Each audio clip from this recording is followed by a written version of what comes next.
Okay, Benjamin, tell me what you have not in common with your character. Well, I grew up in a very nice, loving family, unlike Ryan. He grew up in a pretty trying situation with an alcoholic mother and a father in prison. So that's the start, and then it just gets more different from there. And then I grew up in Texas. I had never even been to Chino or the OC before shooting this show. I have a college degree. I'm, a little bit older than my character, so. Are you kind of a rebel? No, really not. I mean, I try to walk my own path, and I'm not much of a follower, but I wouldn't say I'm, the James Dean rebel without a cause kind of archetype. That's just not me. I'm a little quieter and a little calmer than I think that kind of personality. You grew up in Texas. Tell me a little bit about how you grew up.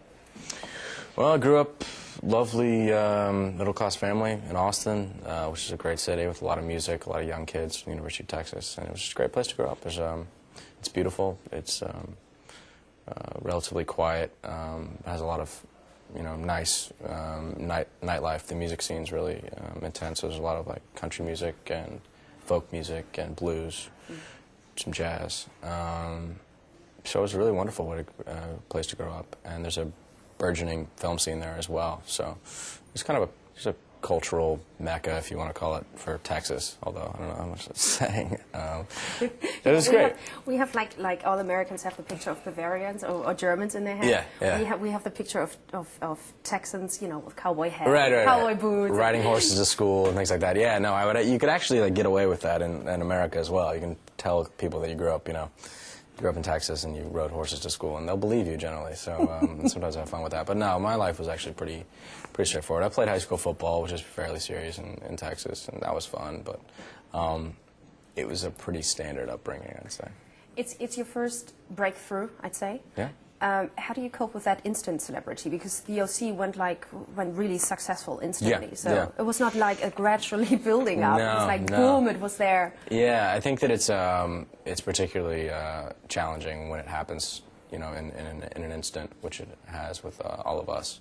Almost everyone of the young cast members, almost all of us, didn't have huge careers before this. Some people had done more work, Misha and Adam, but most of us, this was for all of us, this is our big break. And for me in particular, I came from doing theater in New York, so I was totally unprepared for it. But it's been amazing. It just takes a little bit of time to adjust, and sort of understand, get your bearings, understand that, okay, you walk down the street and someone might notice you, and maybe it's not the best idea to go to a mall on a weekend, and you want to avoid tailgating parties at football games. Do you have funny encounters still yet with fans? Yeah, I definitely do. I'm trying to think of the last one. I was actually in Austria, and for the Christmas holidays, and the waitress in our hotel, middle-aged woman, actually stopped me and recognized me and introduced me to her daughter. She watched the show with her teenage daughters in Vienna, and wanted to hook you up? Yeah, I think there may have been a marriage proposal in there. I have no idea. I'm not very fluent in Austrian, but it was definitely a eye-opening experience to be in Vienna, and then I was in Budapest, and it was the same thing. Italian teenagers yelling Ryan, the OC, and it was bizarre. Yeah, I believe that. What did you buy from your first money you earned at the OC? Anything you always dreamed of, or something? I bought a car because I had a $500 Cadillac, 1987 Cadillac DeVille, which is not a very good car. Not exactly a Mercedes or a nice German, engineered vehicle. I don't know, BMW. So what do you drive now? So I drive an Infiniti, which is like a little sports car, and I like it. It's nice. It's nice to have a car in California. It's a lot of driving, a lot of sitting in traffic. But yeah, that was my splurge. But I still live in a relatively modest apartment, and I don't spend a lot of money or go crazy. I save it. You never know when this ride's going to end. That's very much true. What do you do in your free time when you're not working? Sleep. That little free time. No, I sleep. I try to travel. Like I said, I went to went to Europe. I went to China last year.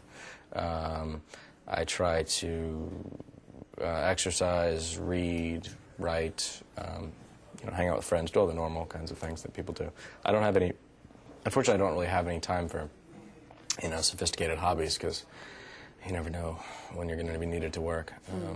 But I definitely enjoy Southern California, the running on the beach and hiking and, skiing when I can, that kind of thing. A lot of outdoors. Yeah, as much as I can.